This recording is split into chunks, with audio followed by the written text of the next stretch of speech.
Okay, next up on our list is ammonia, or NH3. All right, just as always, to get us started, we need to figure out how many valence electrons we're looking at in this NH3 molecule.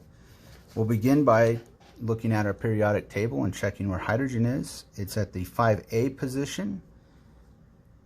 So that means that we have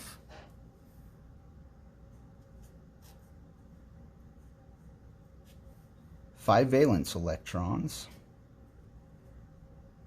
There's only one in the chemical formula. So that gives us a total of 5 valence electrons contributed from nitrogen. Hydrogen is in column 1. That gives us 1 valence electron. And there's 3 hydrogens for a total of 3 valence electrons contributed from the hydrogens. That gives us 8 valence electrons altogether. Next, we need to determine what the central atom is. Here it's going to be nitrogen, because nitrogen can form multiple bonds where hydrogen can only form one bond with one other atom. So for this to be NH3, that means that nitrogen must be holding on to all 3 of those hydrogens, because if those hydrogens were bonded to each other, they wouldn't be bonded to nitrogen because they can only form one bond. All right, so now we're going to go ahead and draw out and assign electrons. So we have nitrogen is our central atom, so we'll start with that. And then we have 1 hydrogen, 2 hydrogens, 3 hydrogens, and we'll draw a bond between each of those. And let's count up how many valence electrons we've used here. 2, 4, 6. That means we have 2 valence electrons left. Let's check our octet and duet rule. Nitrogen needs an octet rule, so 2, 4, 6, its octet rule is not satisfied. But the duet, hydrogen only needs a duet, so this hydrogen has 2, this hydrogen has 2, and this hydrogen has 2, so all their duets are satisfied. All that's left is to assign our valence electrons, and so those are going to just go here, and then that will satisfy our octet rule, and we can now move on to determine the shape of ammonia. All right, let's go ahead and put together a model of ammonia here.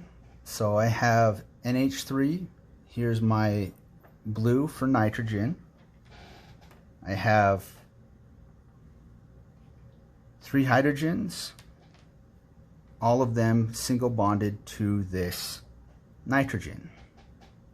So let's put this together. 1, 2, 3.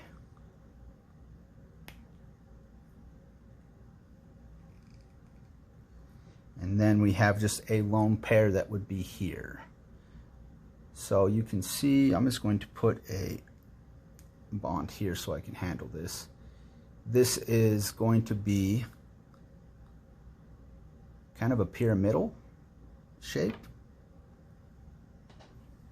But we can do a little bit more analysis on this actual structure here and go to our table to figure out if that's correct.